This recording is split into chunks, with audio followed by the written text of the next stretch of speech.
You're listening to Home Sweet Home with Russ, McClellan, and friends. And here's Russ. Hey, welcome back to Home Sweet Home with Russ, McClellan, and friends. Thanks for tuning in on this beautiful May day. Hey, we're 3 years deep, 81 shows and counting, over 243 or 4 segments, something like that.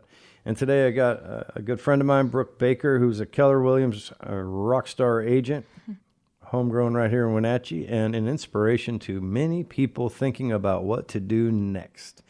Brooke, thanks again for showing up today. We left off where did Keller Williams show up in your life? Who was it, or how did it happen? I have many people, many friends and family who are in the real estate business who have told me, reach out to me, go here, go there. I knew after I got my real estate license that I didn't feel completely confident in going out and starting my business. And, I needed more training. So I talked to a bunch of different people, and Brandon Hansen actually is the one who introduced me to Keller Williams. I sat down and had a little meeting with him and asked him a bunch of questions about it, and he was the one who turned me on to you guys. I was thinking about going to Jessup, or I think it's something else now, because she's good friends with my grandparents. Right. But I really wanted more training, and you guys are the number one training real estate company in the world. So that's the main reason why I came here. I just wanted more. Well, Brandon's a great guy, help. I'll tell you that. He's a stud. Got, his family's in building, and he's just a terrific human. So I appreciate him sharing that with you. And, that's kind of part of this program. Keller Williams is interesting in that it's for agents by agents. Yeah. And as you've just recently started, and with COVID going on, it's been a little bit weird, but as we're getting back into the office and we're being able to train, I think what you said earlier is cool, and that is you took a negative and turned it into a positive, and that COVID turned out to be a blessing for you. And I think for a lot of people, it's been very difficult and very stressful, and there's been a lot of people sick and unfortunately die. On the other hand, it's taught us some things too. It's really, at least for me, it's taught me to appreciate some things, to slow down a little bit. To maybe look up and, look at the clouds and walk on those mountains and, do something besides just work all the time. And at the same time, our training had evolved because we're now over, we're pushing 80 real estate agents, right? So, and they go from the Canadian border all the way to Quincy, Wenatchee, Leavenworth, Lake Wenatchee, Chelan, Manson, Brewster. I mean, we have people, Waterville, Entiat. I mean, we really have people in almost every north central Washington town and area. And the fact that we were forced to adopt Zoom at a higher level to train online really has added a perspective to us that now at Keller Williams, because, Keller Williams is so big.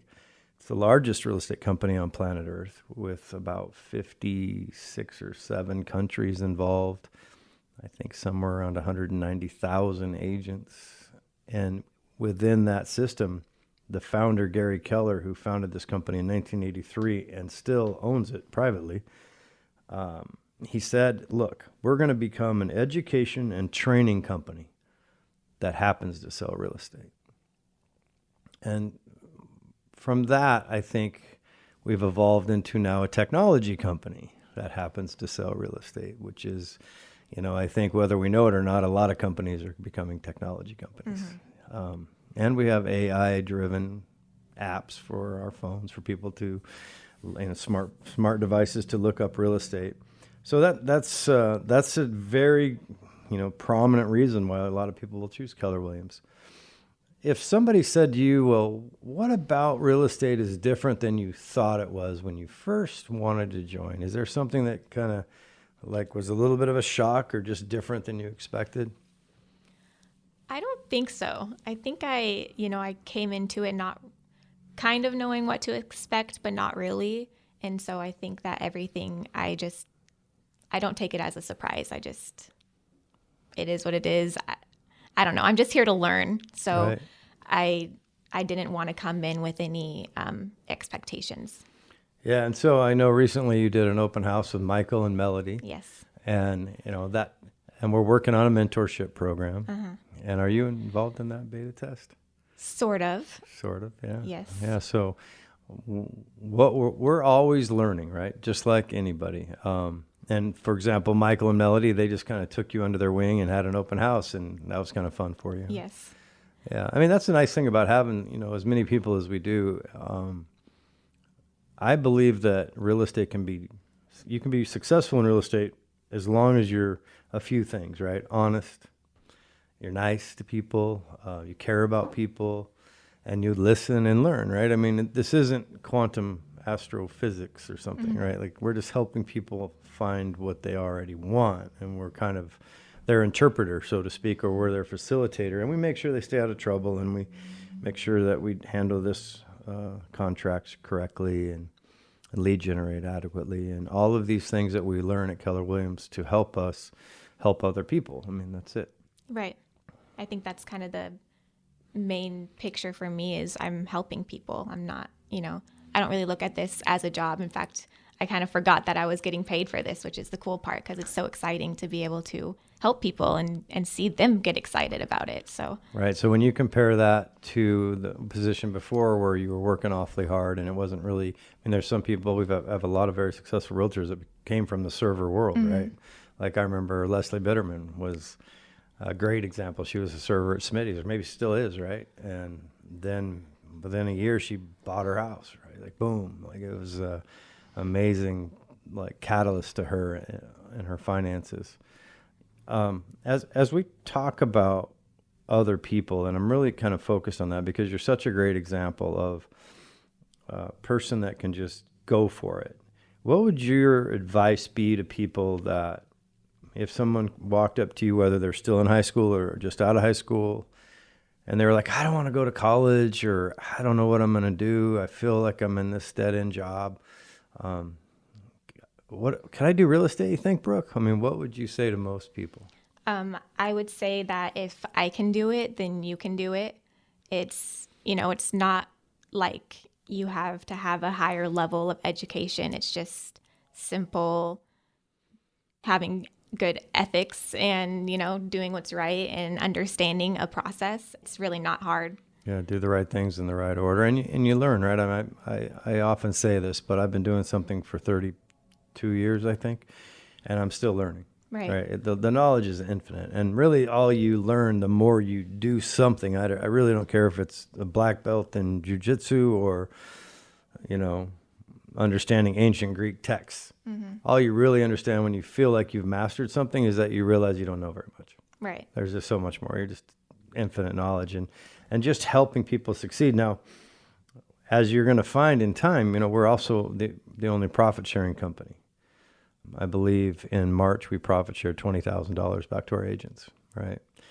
And April the numbers are coming out. And what happens is that the people that helped make that money for that month, whoever kind of inspired them to join our company, there's a percentage that is weighted based on who made the money, right, for that particular month. And then when it would typically come into an owner's hands, like after we pay our bills and we have X number of profit per month, not annually, but every month, then I take that money as the operating principal, and there's a formula, and we give about 49% of that otherwise, like every other real estate company keeps. Then we give that back to our agents. So in a way, it's really satisfying and gratifying for me because I love it on the 21st of the month when some money drops into somebody's bank account and they're like, what? What is this mailbox money? And so it really kind of helps everyone encourage everyone else. Right. Because that old cliche that you're only as strong as your weakest link, maybe not exactly true, but it is definitely true that if you can create a culture that is one of helping other people succeed, then it becomes the agents, for agents, by agents type of company, not for top-down management. Like I'm the owner designated broker, it's all my money. Yeah. That's not how it is at all, right? And what we're doing, we mentioned it earlier, and I think I've talked to you a little bit about this beta test that we're about to do and are implementing, and that is where we're taking our more experienced agents and we're partnering them with more inexperienced agents and to accelerate the learning curve. And it took us a while through COVID, of course, to get our feet on the ground because, in the beginning we thought it was the world apocalyptic. We didn't know what was happening exactly, but now we've got a pretty good handle on it.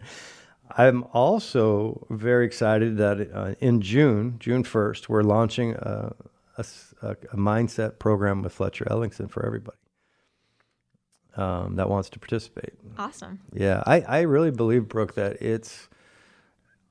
I think we fundamentally have real estate training backwards. Yeah. And what I mean by that is I think we often say to people, go lead generate, go knock on those doors, go make those calls. And I know you're going to be rejected 95 out of 100 times, but that's okay because you'll make a lot of money. But you're like, wait a minute, I don't like being rejected 95 times in a row. That sucks. So, talk about self-esteem, self-confidence, how we talk to ourselves, affirmations, meditation. I mean, some things that are a little quirky, but I'm excited. I hope you're going to be excited to be a part of that as well. Absolutely. So, hey, when we come back, we can talk about that. And then I'd like to hear where you want to go in the next segment. Like, where does Brooke Baker want to end up, a year from now, 5 years from now? Okay. All right. Well, thanks for tuning in. I always appreciate everybody listening to our show. We'll be back in just a few minutes with Home Sweet Home with Russ, McClellan, and Friends.